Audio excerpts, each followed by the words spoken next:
മിമിക്രിയിലൂടെയും television comedy ഷോകളിലൂടെയും ശ്രദ്ധിക്കപ്പെട്ട് പിന്നീട് cinema രംഗത്തും തന്റേതായ വ്യക്തിമുദ്ര പതിപ്പിച്ച നടനാണ് സുരാജ് വെഞ്ഞാറമൂട്.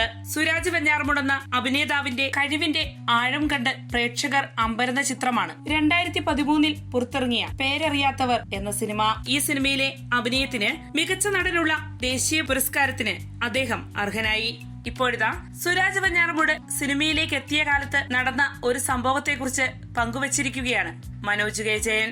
രാജമാണിക്യം എന്ന സിനിമയിൽ മമ്മൂട്ടിക്ക് തിരുവനന്തപുരം സ്ലാങ് പറഞ്ഞു നൽകാൻ എത്തിയ ആളായിരുന്നു സുരാജ്. ഒരു ദിവസം ഡെസ്പായി നിൽക്കുന്നത് കണ്ട് ഞാൻ സുരാജിനടുത്ത് പോയി കാര്യം തിരക്കിയപ്പോൾ സിനിമാ ചിത്രീകരണത്തിനായി എത്തിയതിനെ തുടർന്ന് തന്റെ ഒരുപാട് സ്റ്റേജ് ഷോകൾ നഷ്ടപ്പെട്ടുവെന്നാണ് അദ്ദേഹം മറുപടി നൽകിയത്. ഈ സിനിമയിൽ ചെറിയൊരു എമൗണ്ട് കിട്ടുന്നത് കൊണ്ടാണ് ഇവിടെ നിൽക്കുന്നതെന്നും സുരാജ് പറഞ്ഞതായി മനോജ് കെ ജയൻ ഓർക്കുന്നു.